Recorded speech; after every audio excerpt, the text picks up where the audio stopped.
Cooper, this was your first time here at Daytona. Kind of give us an idea of what that was like for you and being able to come home with the podium. Yeah, it was really cool to race here. I grew up coming here as a kid and watching with my dad, and raced the amateur national when I was younger. So it's cool to finally be here and race it under the big stage, under the lights and everything. And yeah, I mean, it lived up to the hype. It was very rough and very gnarly track. So it was nice to get my first overall podium of the year, and felt like I had a solid main event. All right, Eli, two-time defending race champion here. After a bobble on that first lap, you made a hard charge through the field, came just short, but obviously this is a place that really fits your style. Just talk about that charge through the field. Yeah, at the end zone corner there, the first lap, just got hung up at the top of the berm, and then had nowhere to go but was to really fall down. I lost my balance and actually looped out my bike. It was pretty sketchy for what it was. And then after that, it was just making the charge. And the good thing is this year's Daytona allowed for some good passing. There was long straightaways and lanes and jump combos you could do different. So, in that way, it was good. And at least we were able to make something out of it. And Justin, coming as a privateer, you get your first win, your first podium at Daytona. You go up to third in points. What is that feeling like? Yeah, I can't even explain it. It's there's so many emotions that goes through it. To win, for one, my first race at Daytona of all places, I would never have expected that. Typically, outdoors is it doesn't come that easy to me, and this is more of an outdoor style track. But Ricky did an amazing job with this layout, I think, and made for a lot of different lines, a lot of jump combos, like Eli said, that you could do different. So, and I knew that I had to put in really good laps at the beginning with that good a start, and made the pass on Christian the first lap, and really just tried to get a gap and kind of manage that gap. I saw Coop in second, and he made a little bit of a charge, and then once Eli got him, I think there was 4 or so laps to go, and I was like, oh boy, here he comes. And I put together good laps. I knew towards the end of the race you can only go so fast when the track gets real rough like that. So I thought I managed it well, and just crazy. I finally got a win. All right, we'll go ahead and open it up for questions. If you have a question, raise your hand. Give your name and affiliation. We'll start here with Jason. Thanks, Jason Wygant with Racer X. You've actually become the oldest Supercross winner now. You said you're almost 34 now. Yeah, the record was 33 years and 1 month, so you're almost a year older than that. Does it really make any difference? Do you feel any different now than you did when you were in your 20s? No, I actually feel physically, I think I've said this before, physically I'm probably not as fit or whatever you want to call it as I was when I was 25.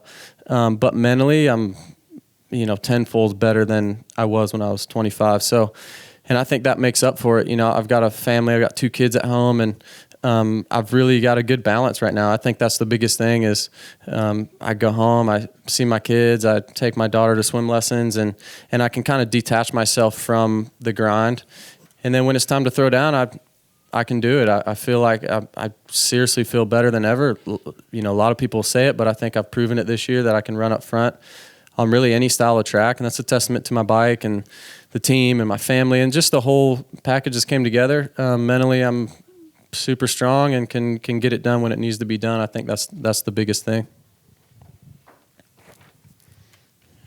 Justin, 16 years ago in 2002 when you turned pro, did you ever dream that it would be 2018 before you won your first Supercross race? Honestly, I didn't know. In 2002, I didn't think I'd ever qualify for a Supercross, man, to be quite honest. I went to Des Moines Arena Cross in 2002. I was a senior in high school, and I went there on stock Hondas, and I thought I would maybe qualify for the night program. I ended up winning the heat race, fastest in practice, and I almost won the main event. And from that day, that was a life changer. 100% it was a life changer that day. I started to believe, like, man, maybe I could be somewhat okay at this. But growing up in Iowa, it was so much different. I could only ride about 6 months out of the year. And I think that's why I'm still going. I didn't really turn full-time pro till I was 22 or 23 in Supercross. And I took a lot of winters off, growing up. I wasn't chasing the amateur scene or anything. So, yeah, it's crazy. I'll be 34 on Wednesday this week. So That's a great early birthday present, I'll tell you that. Steve Giberson with Vital MX. I don't know how many laps we ended up going here, but I think you two may have differing opinions on going laps versus the timed race that we had tonight. Whatever it was tonight, I'll take that. How many laps did we go? Does anyone? I believe 18. So 2 more, yeah. I mean, I think Eli got Coop with, I'm just guessing, but I think maybe 4 to go. So it'd have been a lot different maybe with 6 to go or 7 to go, you know. But hey, that's racing, and we raced till the checkered flag, and I'm stoked. Any more questions?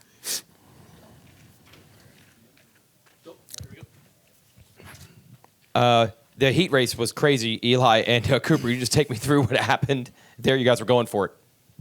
You had to bring that one up, huh? Yeah. Well, we're both going to have different opinions, I'll tell you that. Okay. Here's my opinion. There was a little bit of cross jumping going on, you know, coming across that rhythm lane.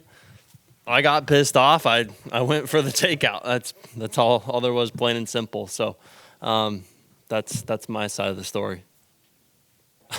Coop? Yeah, I mean, I definitely was racing hard, and I did come over a few times, and I knew he was mad, and I heard him come in, and it was a bummer that we both went down. You know, I think that's never good.